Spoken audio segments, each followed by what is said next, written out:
Welcome back to the Unconnoisseurs of Jazz, everybody. Today, guys, I wanted to start with this question. And it's been a question that because of David S. Ware, this album that we're covering this week, is there a movement for free jazz and no one wants to record it? Or is free jazz just left as taboo in the world of jazz? David S. Ware is a free jazz player with so much soul and depth. But the albums he's most noted for are this one and one other that I'm going to bring up here in a little bit. Surrendered is the album where he just lays it on the line. I want to get into that question of free jazz in a moment. But first, I'm going to cue the music.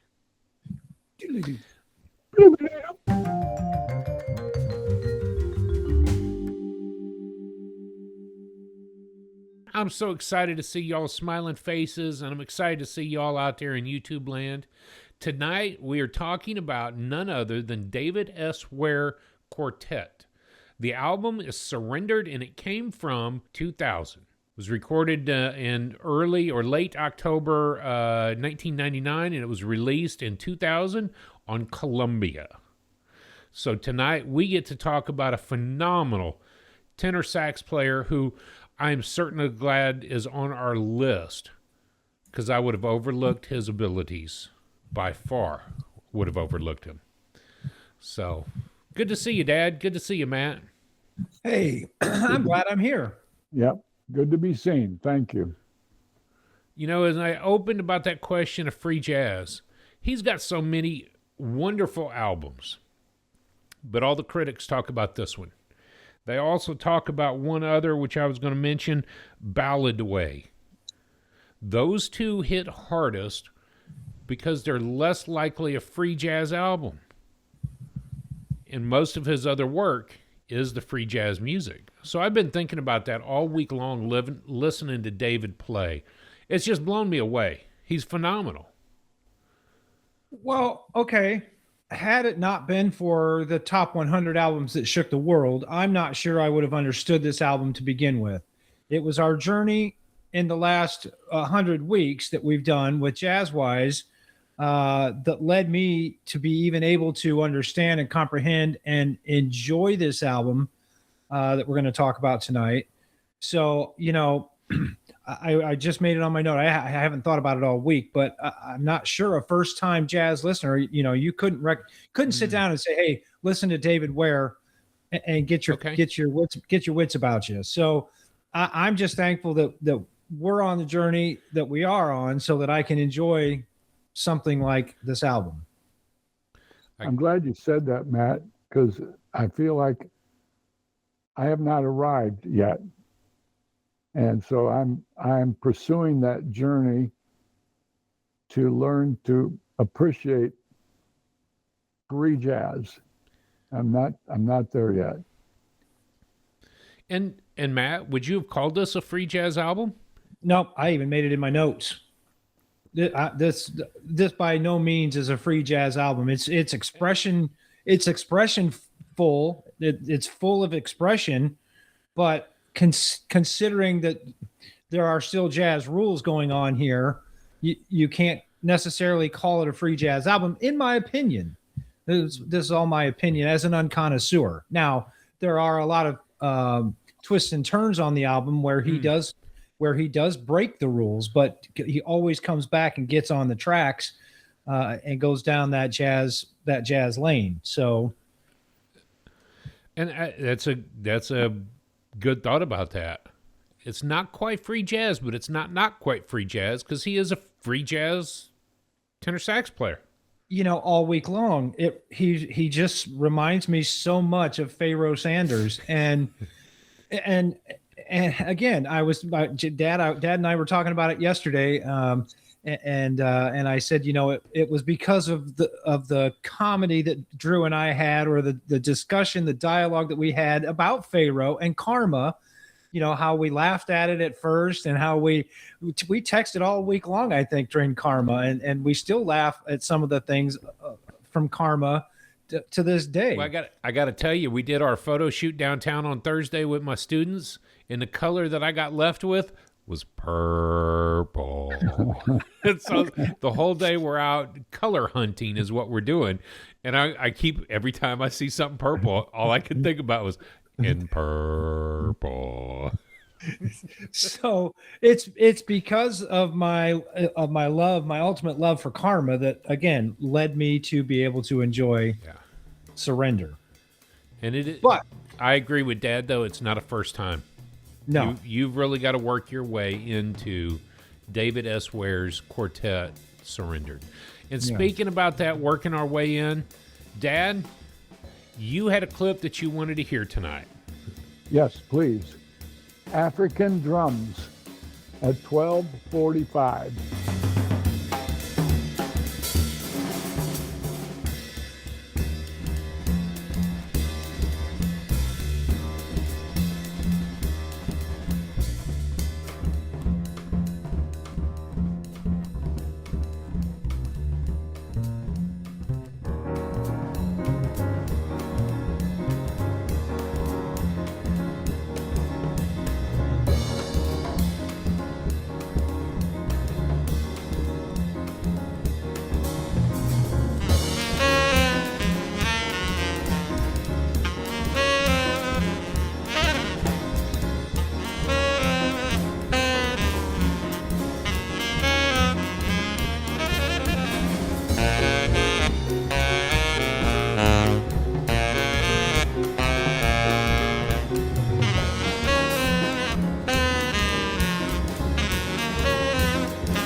Let me tell you where I am with that.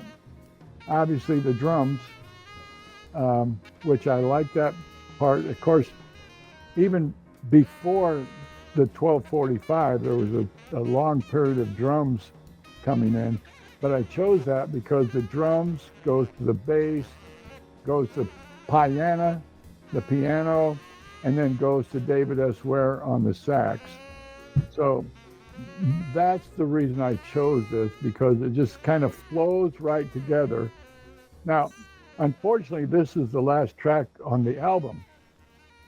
So I would encourage our listeners to go through the entire album before they get to this track and listen to it. I think it'll have a greater depth of impact and understanding if they listen to all the other tracks and then get to this last track, African Drums. Yeah. Okay. Any comments, y'all? it's a good tip. I like that tip. Just listening to the whole album in your ear before you get to that clip. That clip, actually, I don't know why, but it just reminds me of My Favorite Things by Coltrane. Yeah, the beat, the rhythm of the band there, even before David comes in on the sax, it just reminds me of My Favorite Things, and I keep expecting to hear the soprano of Coltrane come in. But it's a great clip, Dad. That was perfect. Great way to start the clips. It is a great way to start it off. That was song number 6. There are only 6 tracks on the album, and African Drums was written originally by Beaver Harris, who after World War II got into drums inspired by Max Roach. Beaver Harris played for the likes of Joe Henderson, Freddie Hubbard, Dexter Gordon, Albert Eiler, Lee Konitz, Thelonious Monk, Russell Budd, Sonny Rollins, McCoy Tyner, Sonny Stitt, Clark Terry, Chet Baker, Doc Cheatham. Who is this guy? What instrument did he play? He is a drummer. Drummer, okay. So African Drums, a song by Beaver Harris. And I found that interesting because who is this guy? Why have I, and I would remember the name of Beaver Harris. Why did I not pay attention? I don't know. Yeah. Well, it's one of those rabbit holes now we're going to have to jump down. Personnel on this album: David S. Ware on tenor sax, Matthew Shipp on piano, William Parker on bass, and Guillermo E. Brown on drums. And so Guillermo was stacked for that one. You better be a drummer if you're going to play that track. Well, I can make a prediction here. It may be the truth or not, but I can predict that that Beaver, they did not name the TV show Leave It to Beaver after him. No. No. No? Okay. I got that fact right. Fact right. Good. That's awesome, Matt. Very good. Track, Matt, what did you want to hear? Okay. My track is song number 2 on the album, called Sweet Georgia Bright. And I love the melody. I love the head of this tune. So just start me right off at the very beginning of the tune. Play me about 5 or 6 minutes, and I'd be happy. Okay. Let's get it.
I love the fact that right there at about a minute, they go into a double time in the rhythm section.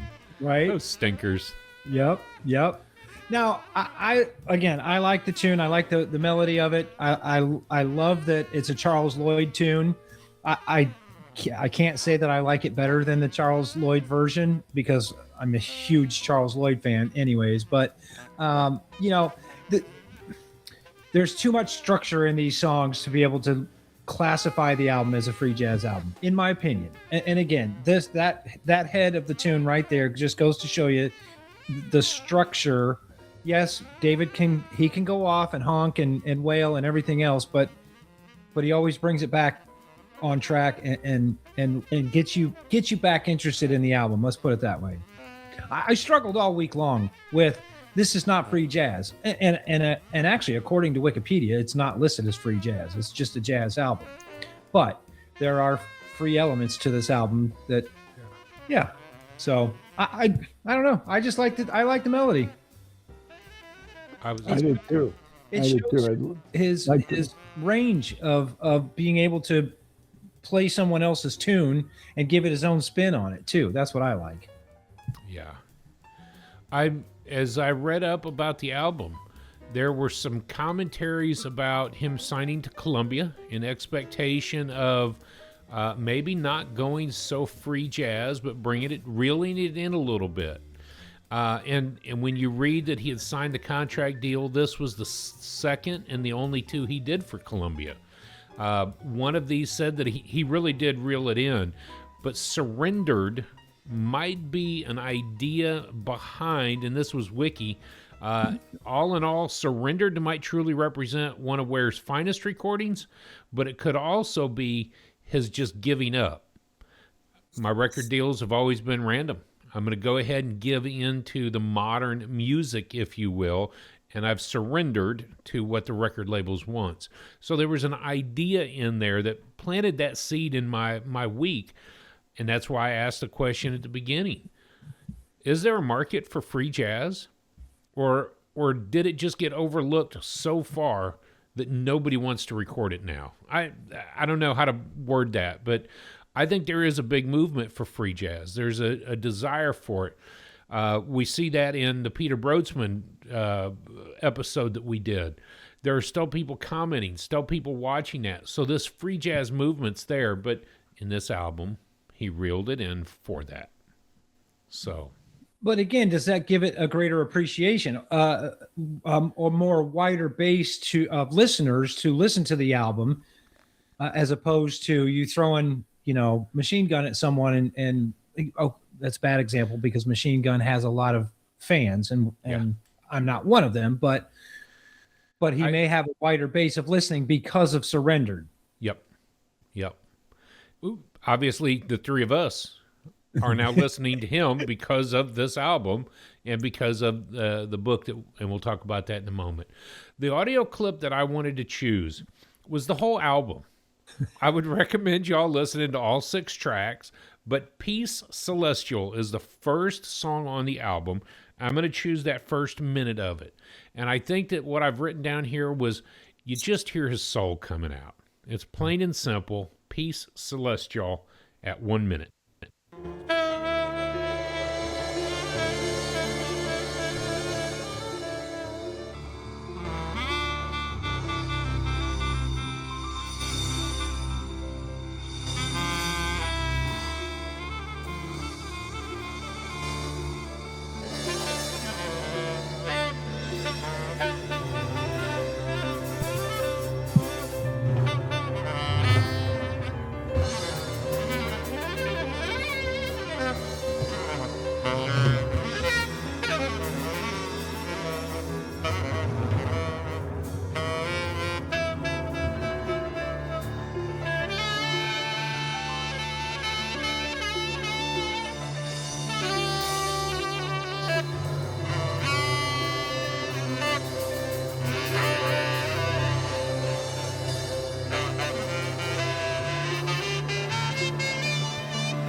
When I listened to the first song, the very first time I listened to it, I can't lie, I thought I was going to cry. And it reminded me so much of Pharoah Sanders, the master, the creator has a master plan. And the more I listened to this album this week, I began to feel that soul of him just vocalizing through his horn his feelings. And I did see a lot of documentary stuff out there, a lot of interviews from David S. Ware about how important his soul is. The horn's a musical instrument, but it's only as good as what your soul can bring out in its abilities of the saxophone. He is a deep and profound dude when it comes to his meditation and his practices. I was so curious about who he was. And listening to this song, it carried me away.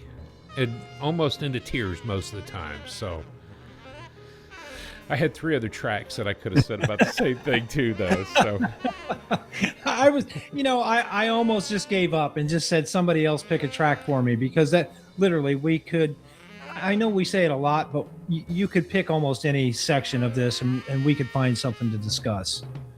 So I like how iTunes, the description of David let me read this real quick. He played with jazz giants like Andrew Cyril and Cecil Taylor early in his career, but it was with his own groups that he fully incorporated the spirit of the 60s free jazz movement while pushing its boundaries into the 2010s. I think that's a great description of David. You cut your teeth with Cecil Taylor and Andrew Cyril. You come up learning that stuff, and then you've got that background to go on and push yourself even further into the avant-garde free jazz movement. Yeah. And David's got a new fan in me for sure. I mean, I didn't like this album at all. That's what I mean. Well, and it's interesting you say that because he didn't play with Cecil Taylor on Unit Structures that we knew Cecil for. Dark to Themselves from 1977. But I realized that he began playing about 1959. And he had been on the scenes really through that time, but his first recording was 78. So he had really cut his teeth in the 70s of all of that. And then, and then, of course, really finds his comfort in this quartet starting in, 97, 96? Well, I don't know if you caught it or not on the wiki page, but they did say that he cut his teeth in the loft jazz scene. And so that was kind of my rabbit hole this week, is to go listen to a few of the loft jazz artists. Loft jazz is basically the the cheap tickets, so you can come in. There's standing room only. You're not getting comfortable seats to see a show. And whatever happens, whatever goes on, whatever musician comes up to play, they're going to play. They're going to lay something down, and the rest of the group's going to follow them into this whole morphing free jazz kind of movement. So this whole loft jazz scene that he was in, like you said, in the mid 70s all the way up to 85. Again, he cut his teeth in there so that he could start his own group and recording. So I don't know. I rabbit holed down loft jazz this week, and not a huge fan, but because it was David Ware, I'm gonna. It's I'm worth gonna looking into it. It's worth looking into. Yeah, absolutely. I had a different reaction to it from the first track to the last track, the first time through. It was not, I couldn't feel, I couldn't sense it, I couldn't relate to it. I was waiting for something to happen. And then I've said before about other saxophonists where they blow through the sax and it sounds distorted to me. Yeah. So I've got a different perspective now. That's not to say to our listeners, don't listen to this album, because I think some of the stuff you guys are bringing out is going to be beneficial or much more informative than what I could give from my perspective. So don't discredit this album just because it's not of my taste. Okay. So and I made a comment a couple of weeks ago on the episode, and I ended up cutting a segment of it out. I have to look at that comment and go, it is so extremely valid. What you bring to the table, what your feelings, thoughts, this is part of jazz. And so it's never a compromise. I'll tell you my thoughts, you tell me yours. Well, it's what I just watched a segment of Winton talking on NPR like 17 days ago about the democracy of jazz music. And I thought it's a really interesting interview for him to be doing right now. But jazz is just this. We can all get on the bandstand. We can all have an opportunity to voice our opinions and our thoughts. They may not all be the same, but we're all on the bandstand together, moving in a common direction. So we don't have to validate your feelings, because, and I don't think that you're alone in feeling that, especially about this or this style of music, this album or this style of music. There are a lot of people who just don't care for it, but those that do, they stick to it. I mean, they are hardcore. Mm-hmm. Yeah. So yeah, you're not wrong. I tell you, it's not going to be my first album to go to, and I can't think of something to listen to, but if I'm scrolling through my list and I see his name come up, you better bet I'll pick it. Mm-hmm. So, all right, what do you say? Here we go. Just like I've said for the past 112 weeks, whatever you do it to jazz. You're going to hear in our Weeks in Music coming up in just a few minutes is pretty much what we do. We listen to jazz all week long so that we can get together on Monday night and discuss an album, discuss our little rabbit holes that we've run down or fell down, discovering new facts and cool stuff about these artists. So whatever you do it to jazz as well. Of course, we are using Nate Chinnon's book, the list from Nate Chinnon's book called Playing Changes. That book is available at your local bookstore and Amazon.com. We are not affiliated with Nate at all. We are just using his list as our journey guide to the new jazz. Now, our old past videos, we used the JazzWise magazine's top 100 albums that shook the world.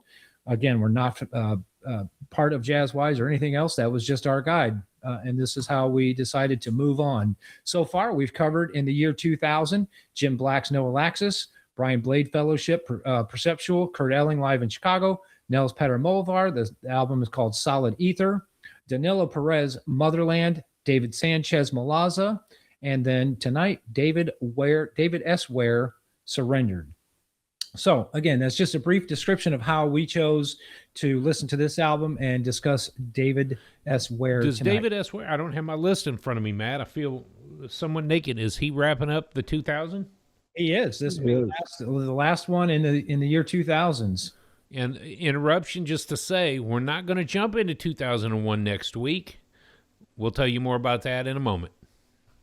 Duh. Right.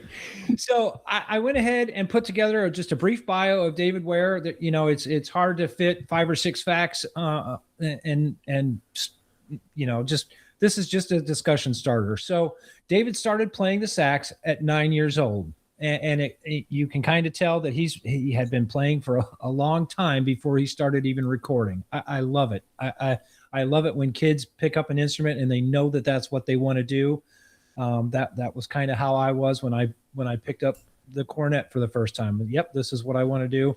I remember I was forced in middle school to try all the other instruments, and I thought to myself, this bassoon is never going to work for me.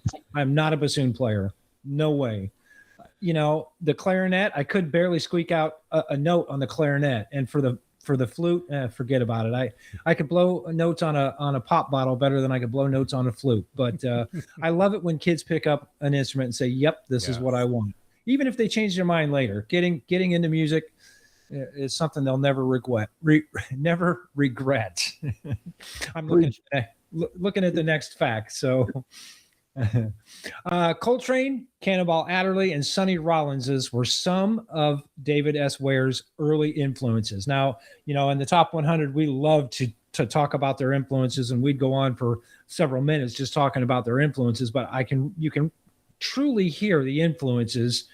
Again, I said my favorite things by Coltrane. I could pick it up in Dad's track, so the track that he picked. I don't hear much Cannonball Adderley, but Sonny Rollins for sure, as an influence for David. So in a lot of the tracks at the beginning, or if you listen to his solos on this album, they would start very Sonny Rollins-esque. He would choose a motif and he would stick to it. Simple, repetitive, and I love that about it. Yeah, that's all for I got sure. on that. Okay, cool. He formed his first group in 1968. It was a 5-piece band. For some reason, I just failed to write down the name of that group in the slideshow, but I just thought it was cool. 1968, is when he started his first group. He toured with Cecil Taylor in 1973, which again, you can hear the Taylor influence on David Ware. For sure. So touring with Cecil, you have to standing on stage blowing all night long like that. You're going to learn a thing or two, whether Cecil teaches you or you just pick it up on your own. So I love that fact. He does have 33 albums as a leader. Those are just his leader work. Some of his other sidemen work, of course, I failed to bring that up in the discussion. But 33 albums, that's a good discography to cut your teeth and listen to more of David S. Ware. You can find more information at his website, davidsware.com. I went ahead and put a quote up here. What you got? Before you jump into the quote slide, may I jump in with a quick slide here? Sure, absolutely. I was inspired by the conversation of Ballad Ware. The album was recorded just right after this one, 1999, but it did not get released until 2006. I'm putting a slide up on it right now so you can see the cover of the album. It didn't come out until 2006 on Thirsty Ear label. Pop Matters observed this. David S. Ware ain't fooling around here. He means every single moment of it, is what Pop Matters observed about that album. What I ended up digging into is how many albums did this quartet record together? 8 total is the answer on that. Obviously, Surrendered, Ballad Ware, which I did listen to, and it flows the same as this week's album. Live and Villainous was 2007. Renunciation in 2006. Threads was 2003, which included a cello and a violin. Freedom Suite in 2001, which was a killer album. And then in 2002, I have Corridors and Parallels. So this group has recorded 8 albums together. Prior to this 8, a quartet existed with a different drummer, Isabella. And so I didn't go into that. I just wanted to see these 4 musicians together. How many albums did they create? And that was it, 8. So I just wanted So which one did you like best? Or do you feel comfortable? Man, between Balladware and Surrendered, I loved it. Freedom Suite got into the free. I did love it, but I don't know. I would have to say it's a toss-up between Balladware and Surrendered. I did the year prior, the 1998 album, Go See the World, and it's a good album, but it's free. And that was the first album that he released on Columbia, and then of course Surrendered was the second and final release for Columbia. But for me, it was hard to make it all the way through. I did, but it was hard to make it all the way through just because it was almost completely free jazz. I listened to Renunciation without getting all the way through. Okay. I think the last 2 tracks, the next to last track, I might have listened for a minute and a half or 2 minutes, and I chose not to listen to the last track. I just, it beat my ears up, beat my brain up, and I felt so, so agitated, so disturbed that I couldn't find any peace at all in that album. Yeah. Well, and again, coming up in our weekend music, we'll go into just a little bit more of that because again, that's the reason we talk about our week and our music, what we listen to, because I think it does play a very, very big part. If it maybe not had been Easter week this week, we may have been able to concentrate. I know I found it difficult to concentrate on David this week because it's Easter week. And it's a week. We'll talk about it in a minute. Let me get back to the quote. Ready? I did put a quote on the slide here from David, and I love the quote. I've always been very aware of form. People sometimes say that this type of music is just random notes, that anything goes. That's just not the case at all. And again, I put this slideshow together early last week, so I haven't looked. I didn't read that quote before we started tonight's episode since last week, but it just goes to show you, like we were talking about, it's free, but it's regimented free. There's still some structure there based on his quote. Yeah. Okay. Some. Cool. Some. Yeah, some. All right. I just want to say thank you for letting me present these little facts about the artist. We are unconnoisseurs. We talk about and discuss and give our feelings towards the albums, but we are in no way, shape, or form professionals. So take our opinion as what it's worth. And if we make a mistake, I'm sure one of you will let us know what we missed. You can find us on our radio channel, WTUR.org. That's a 24-hour streaming radio channel that you can listen to jazz music on your computer or on your mobile device. We also have the unconnoisseur.com website where we've got more information about each artist that I'll have to update the next couple of weeks. Get some updates done to the website for the new artists. We also have a merch store up there where you can buy coffee mugs and mouse pads and iPhone covers and everything else with our cool Unconnoisseur logo. You can find our podcast at Amazon, iTunes, and Spotify. Just ask one of them to play the Unconnoisseur podcast, and they will surely do that. Hit the like and subscribe button if you like what we're talking about. Make sure you hit that bell to get notified of when our new videos drop. Overall thoughts. What do you got? Overall thoughts, Dad? Well, again, I would encourage our listeners, followers, to not give up on this album.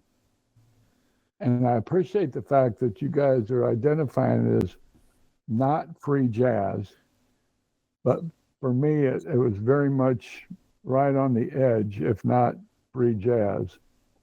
I know, Mom, we were driving to Ohio on Saturday, and I was playing this album on the way home, and she said, "I don't know, I don't understand. What are they trying to say? What's this album communicating? Is there a melody in it?" And I didn't play apparently the right tracks for her to find a melody, but it was difficult for me to listen to this, though I've listened to it at least half a dozen times, if not more, just to try to get a feel for it and relate to it and get a touch of it, and for it to touch me. And again, there were tracks that did stir some emotion, but parts of those tracks were too hard or too harsh, too demanding to the ears for me to say I'm going to go back to this. That's not to say that a track or two I think I'd recognize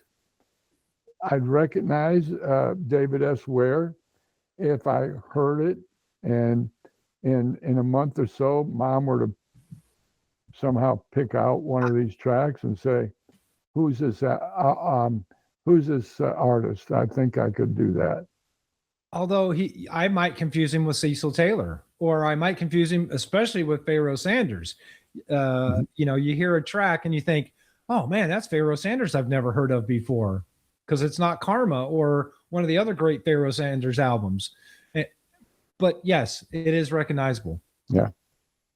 Sorry, I didn't mean to interrupt. That's cool. I was basically done. I didn't want to say any more to embarrass myself.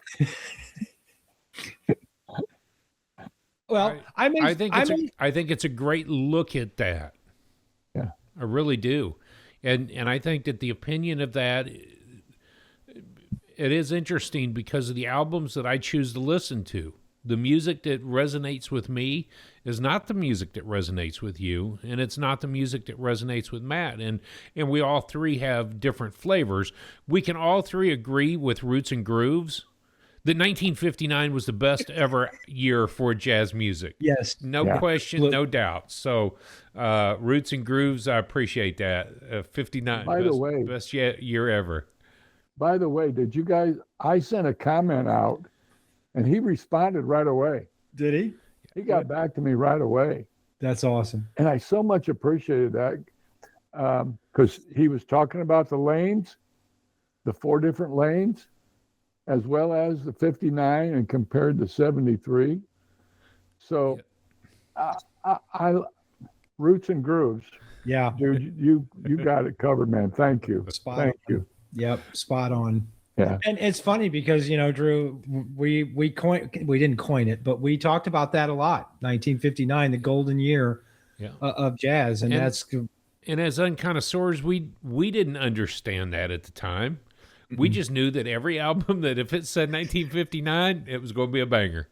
Yes, please. Yes, please. I'll listen to it 2 times. 3 on Sundays. Matt, your take on David S. Ware. My take, my very first note that I wrote down for not being a free jazz, for being a free jazz album, this album is nice. And again, that was my first take listen through it. First note I wrote, it's free jazz, but it's nice, and I can appreciate it. It's not cohesive. None of these songs go with each other. They're all completely different. It would almost be like I don't even know how to describe it, but there's not much cohesiveness between the songs. Saying something on the first song as opposed to saying something on the second song, it's almost like a different conversation, in my opinion. So it'd be like Coltrane's Ascension album. There's a flow to it from part 1, 2, 3, and 4.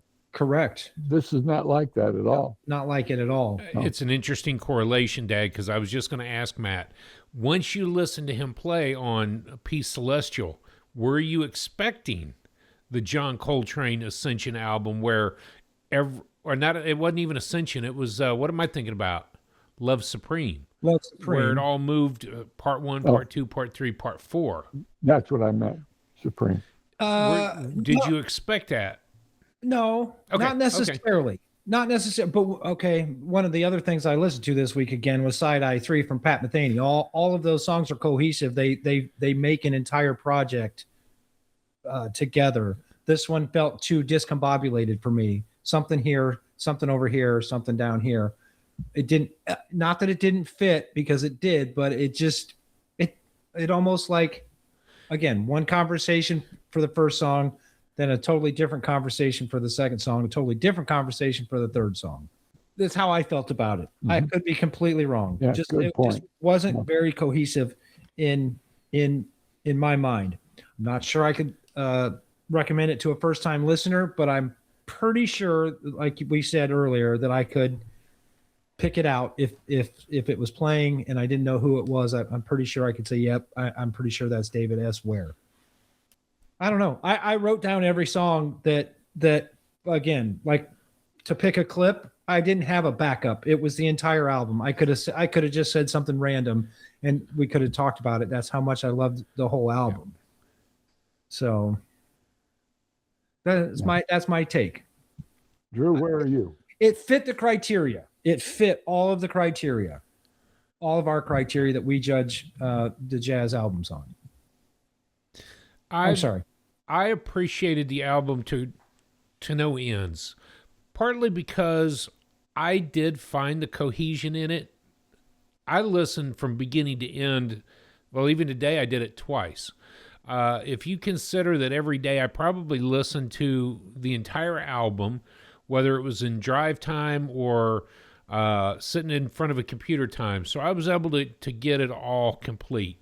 I felt, and this is the weird thing, so much of Pharoah Sanders, in the motifs, so much Sonny Rollins, and you wanted to go listen to that.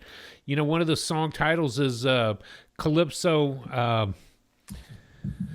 Shoot, I just closed the screen out over here. Glorified Calypso. Glorified Calypso, and all I could think about was St. Thomas, just in the title track. But then you get Ascension, you do get a Love Supreme. You start to feel, for me it was the emotion.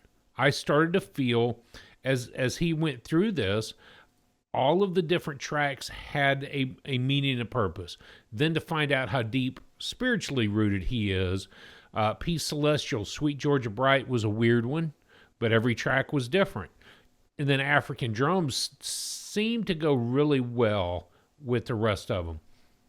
It didn't seem like a 16-minute song either. I'm not a huge fan of those extended, except for Karma, which, again, in my opinion, is in the top 10 albums of jazz annals of history. But Karma's a long song, but African Drums didn't feel like a 16-minute song. Nope.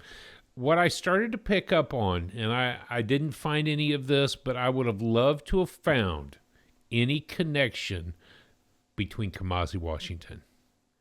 The more I listened to David's music, I kept thinking of Kamasi. Mm-hmm. And I thought, man, oh man.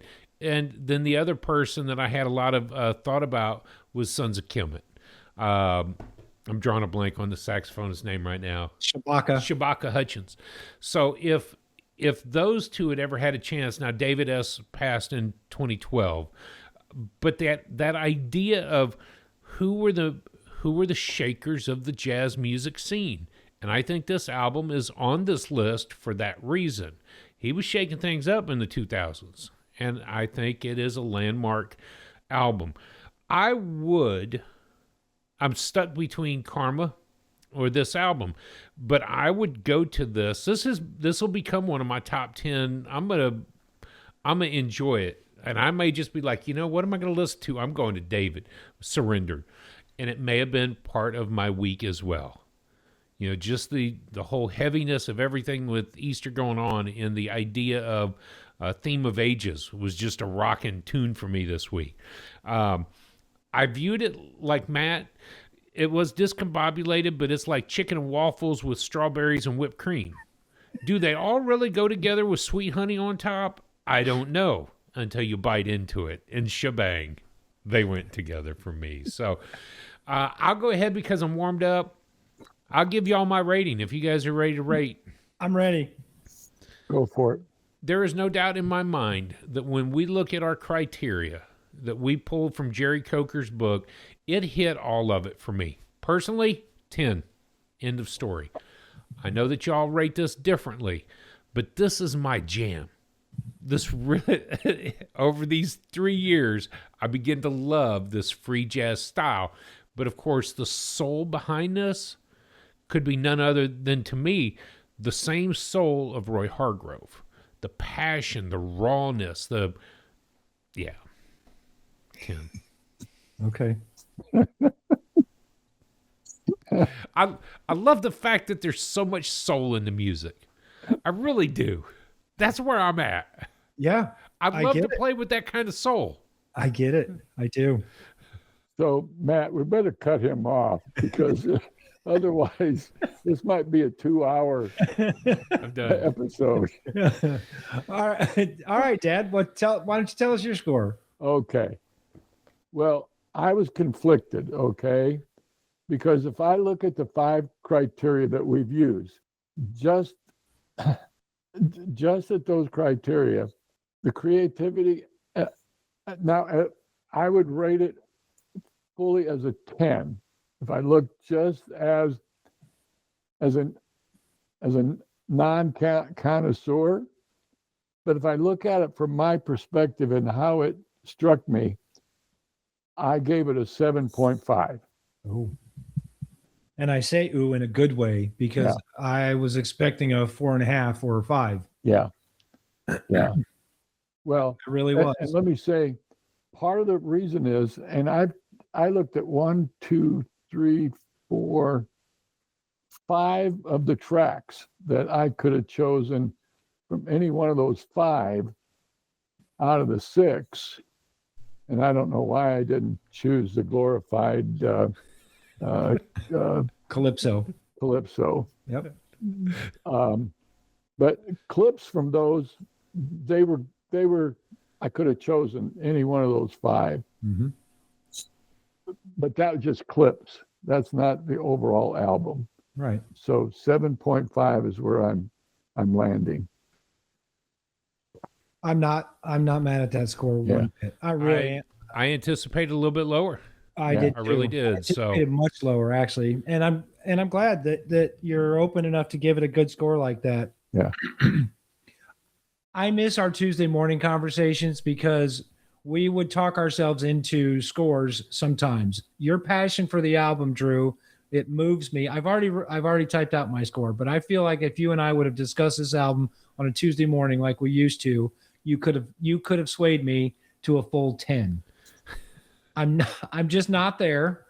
Not because I didn't appreciate, not because I didn't like it, but the discombobulation of the songs for me just threw me off. My week was kind of stressful, so I couldn't really appreciate it during work. Friday, of course, was Good Friday. I don't think I listened to the album on Friday at all. Saturday, we were busy. I know I listened to it on Saturday. Sunday, I couldn't listen to it at all, and I put it back in my ears this afternoon.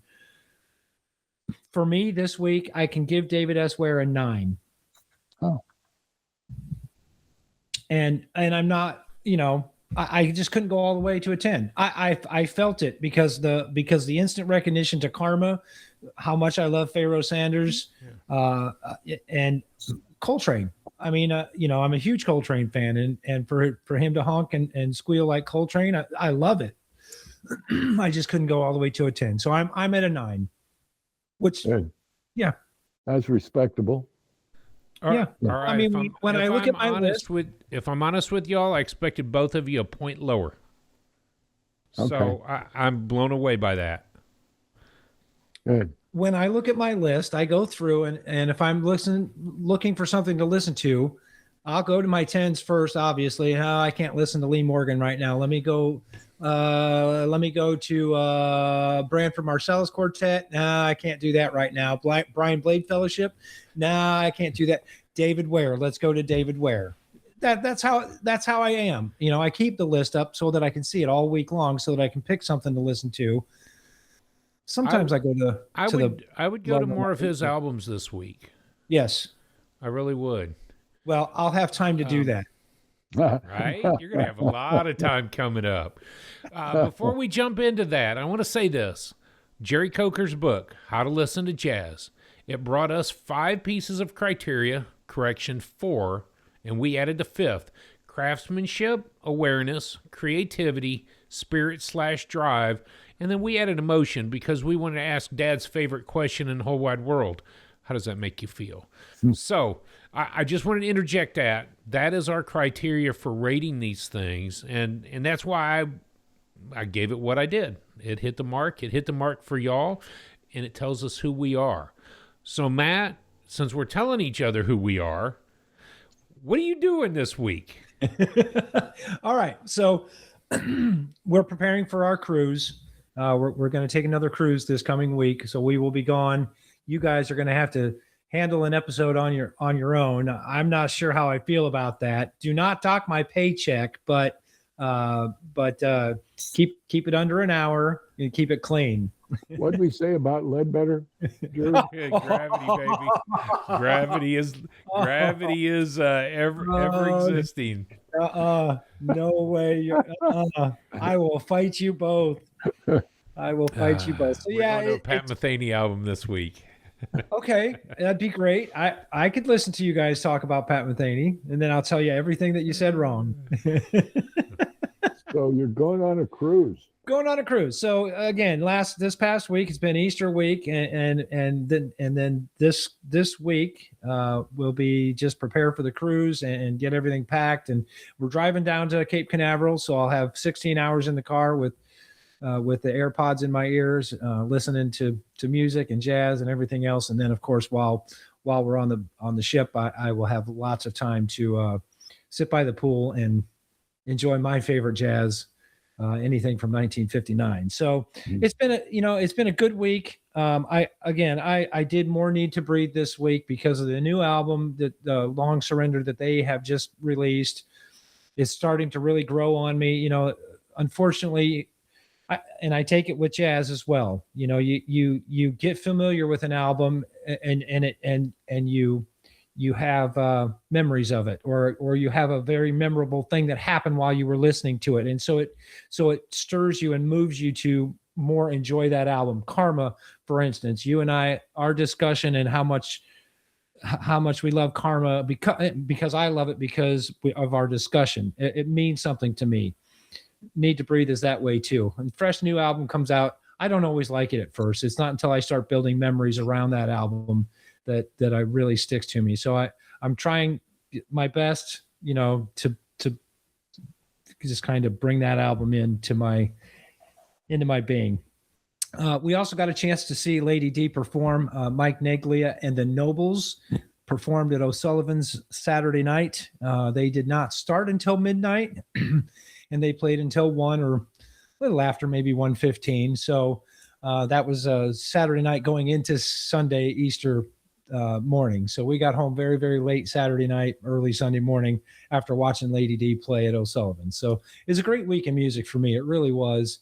You know, don't regret it. I just didn't get as much David in my ear as I would have appreciated. So that's all. Cool. What about your week in music, Dad? Well, yeah, I've already mentioned that I listened to David S. Ware, Renunciation. I also listened to the album by EST, Retro Perspective. Oh, yeah. And Retrospective, that is. Yeah. And of course, what's not to like about EST? Then, was it today? I listened to Horace Silver on Blowing the Blues Away. Man, yes, that's so cool. I I could listen to more Horace, of course. Yeah. Did I say that right? A horse, of course. Horse, of course. And I jumped onto George Russell, New York Big Band album this afternoon. So up to that, I was listening to the David S. Ware album of the week, and then for our new artist of the week, I gorged myself on, especially the new album of the week, but or the Old Man New Music. So that was pretty much where I was with my week in music. All right, Drew, tell us about you. It's been a good week. I've had a lot of opportunity to listen, a lot of opportunity to really to dig into David S. Ware, which was fun. I started with his earliest album from '78. It took me a while to find From Silence to Music, but I was able to find a YouTube video which had all of the tracks on it.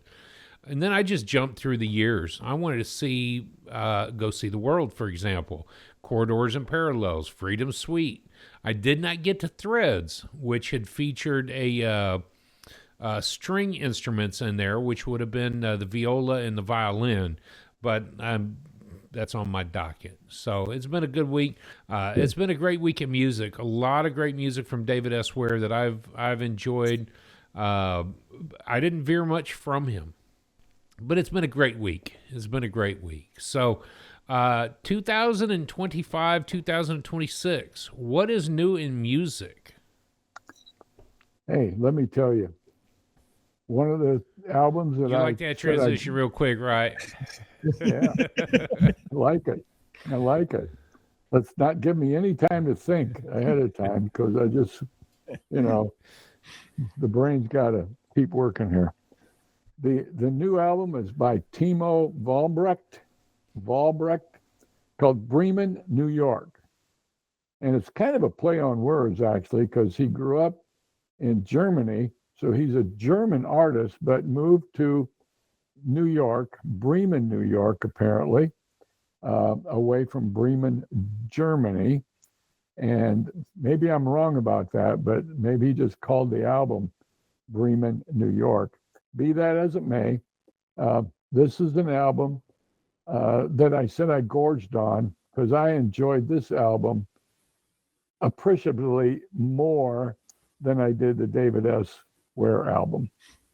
Released, like you said, 9 September of 25, and 7 songs on it. It's roughly just under an hour, so it's not going to overwhelm you by listening to these 7 tracks.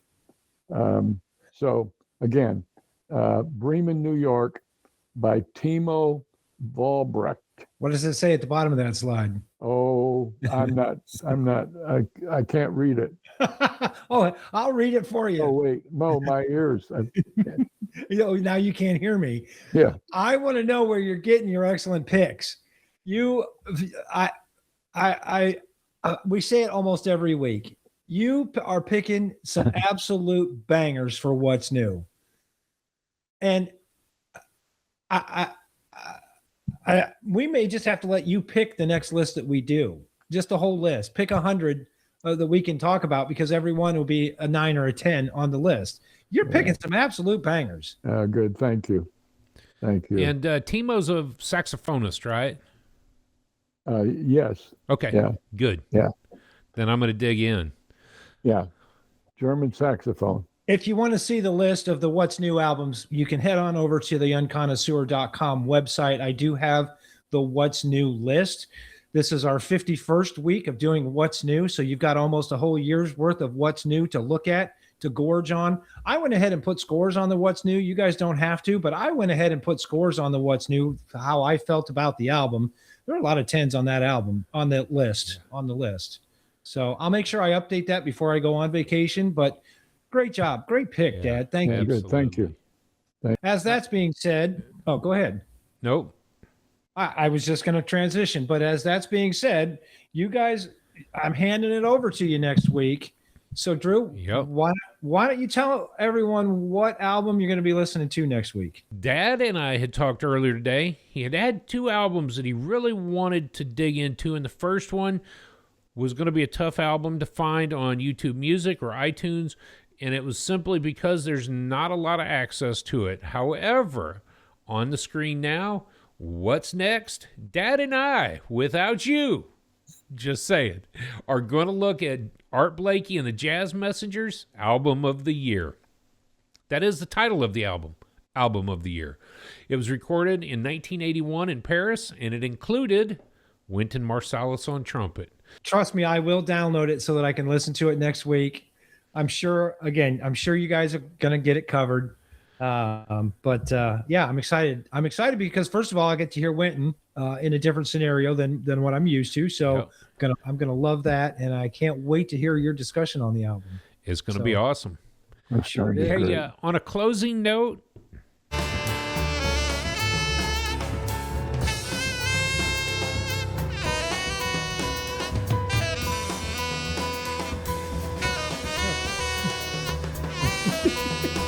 I thought maybe you'd play Theme of Ages. I'd have done that too, but I thought Glorified Calypso would have been just as well. Yeah. It would have been just as well. We talked about it, so this is a good way to close the episode. There's your Theme of Ages. Yes. Gentlemen, it's been real. Yeah. Thank you. Thank you. Yeah, absolutely. Absolutely. Come back next week for the discussion on Art Blakey and the Jazz Messengers. Yep. And if you have a comment on tonight's episode, please feel free to leave us a comment. You can email us at theunconnoisseur@gmail.com. And if you didn't like something, let the producer know. And if you did like something, go ahead and let me know. All the credit, none of the responsibility. I love that. Yes. You guys. Okay. You All right. guys. Have a great weekend, Jazz guys. Peace. Peace. Shalom. Shalom, shalom.